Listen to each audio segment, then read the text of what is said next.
प्रणाम, राधे राधे। हमारे चैनल वैदिक कल्ट में आपका स्वागत है।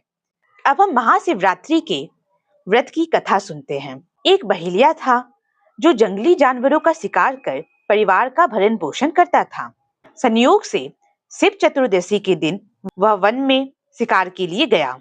वह सारा दिन मारा मारा फिरता रहा, किंतु कोई भी शिकार उसे ना मिला।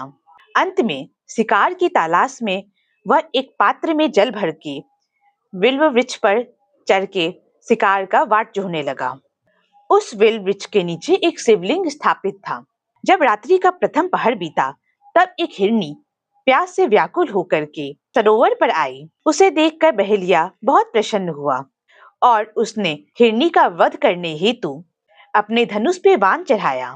धनुष पे बाण चढ़ाने वक्त बेलपत्र के पेड़ से कुछ पत्ते और उसके जल पात्र से थोड़ा जल शिवलिंग के ऊपर गिर गया। इस प्रकार प्रथम पहर का शिव पूजा अनजाने में ही हो गया। इधर हिरनी परेशान होकर बहेलिये से कहने लगी, हे व्याध, मेरी आपसे एक प्रार्थना है कि इस समय मेरे बच्चे अकेले हैं। मैं उन्हें एक बार देख आऊं, तब आप मेरा वध कर देना।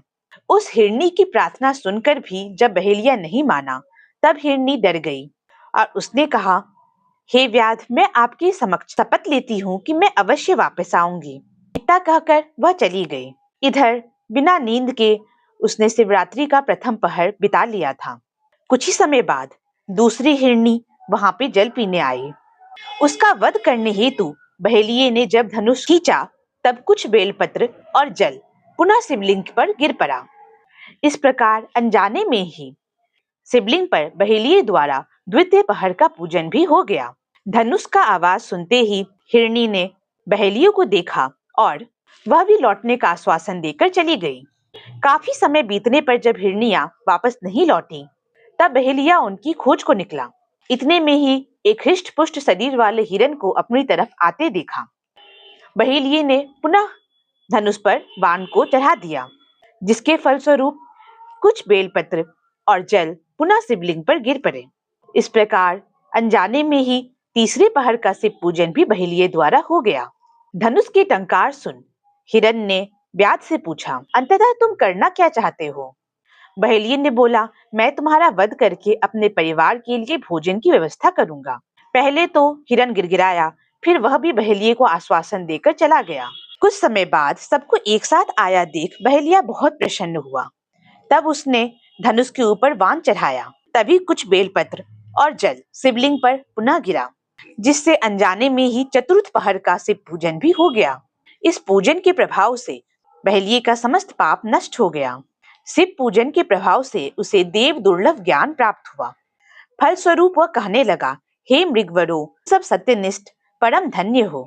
अब आप सब अपने निवास स्थान को वापस जाओ। इससे महादेव उस पर अत्यंत प्रसन्न हुए तथा उसे दर्शन देने आए।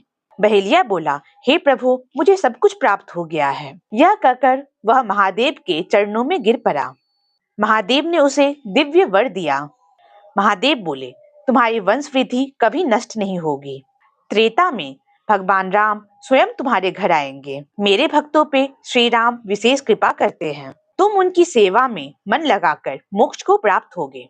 फिर निरीह प्राणियों ने भी महादेव का दर्शन पाकर मोक्ष को प्राप्त किया। धन्यवाद। हर हर महादेव। अगर आपको ये वीडियो अच्छा लगा हो तो अपने दोस्तों के बीच शेयर करें, हमारे चैनल को सब्सक्राइब करें, वीडियो को लाइक करें। Thank you.